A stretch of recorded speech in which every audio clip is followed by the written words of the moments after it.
All right, so Unit 3 is all about parabolas and quadratic equations. So this is a parabola, in case you didn't know, that U-shaped figure. So quadratics is actually the name for the equation. So our equation, where parabola is the name of the shape.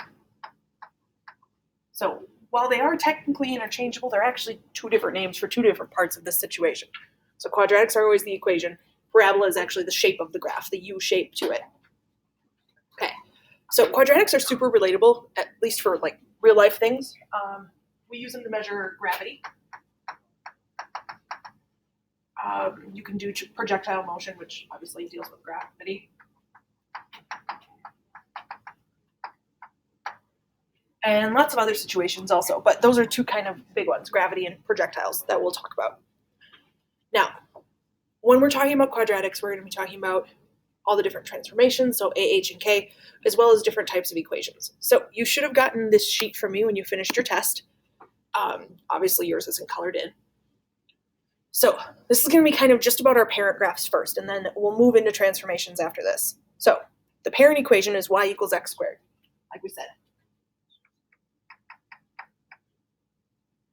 Now, whenever you're graphing an equation, you always want to pick 5 points if it's not linear. So this graph is U-shaped. We're going to want 5 points.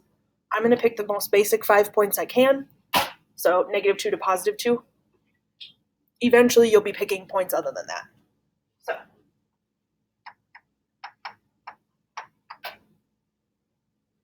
when you plug those points into the equation, it's really important that you do this correctly in your calculator, because depending on the model of calculator you have, it might not come out correctly if you do this one way over another. What I mean is, if you type in -2 squared like that, you probably will get an answer of -4, which is not actually what you should get.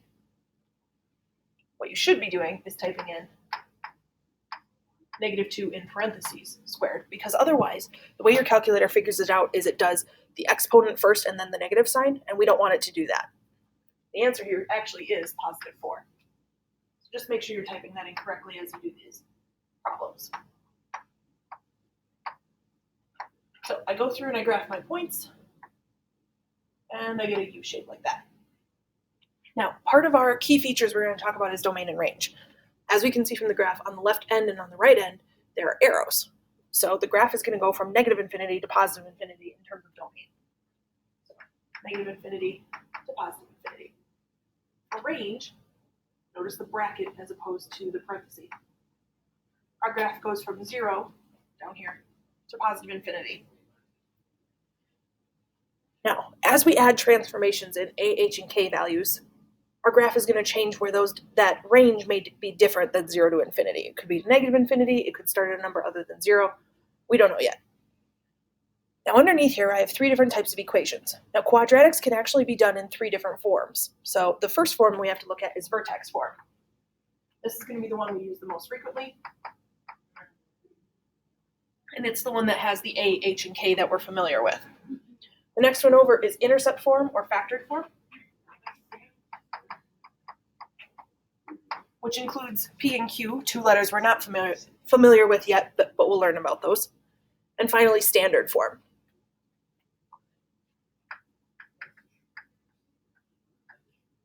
And again, with 2 new letters that we're not familiar with, we'll talk about those in a little while. Now, the bottom half of your sheet talks about the parts of a parabola. Now, every parabola includes a lot of different parts that are going to be particularly important. The most important part of a parabola is actually the vertex, the part at the bottom of the U. So right here would be called the vertex. That point is the most important because it's kind of the exact middle of the parabola. It's always going to be the point where our graph starts to reflect over itself. So that's actually on what we call the axis of symmetry.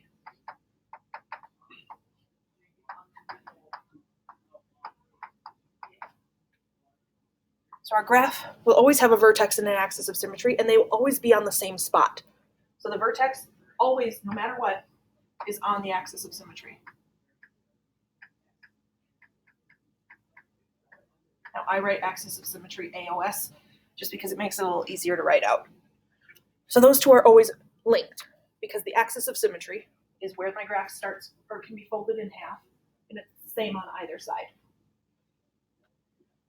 Now, just like every other equation we're going to deal with, there's x-intercepts and y-intercepts. So the y-intercept will go first here. And remember, any y-intercept is just where x is 0, because it's where it crosses over the y-axis. So if I ever want to find a y-intercept, I always just plug in 0 for x, and I get out a y value. X-intercepts are a little bit different for a parabola, though. So our x-intercepts, obviously, they're always going to be some number with a y value of 0. Now in this graph, you'll see there are 2 of them. But technically, a parabola could have 0, 1, or 2 x-intercepts. It doesn't have to have 2. It doesn't have to have 1. It doesn't have to have 0. It can have any one of those 3 options. It can't have more than 2, but it could have any of those 3 options. So that's the basics of a parabola. Kind of the shape, the parent function, all that kind of good stuff. We're going to start by focusing on that vertex form equation. So like I said over here, vertex form with A, H, and K, because those are the letters that we're familiar with. So in your folder on Schoology, you will see a link that's talking about going to Desmos and just playing around with the different sliders here. So I've put in a parabola for you in vertex form. Notice vertex form. And there are sliders for A, H, and K that you can mess around with and just see what it does to the parabola. Hopefully that will help you deal with key features and figuring out different transformations as we move forward.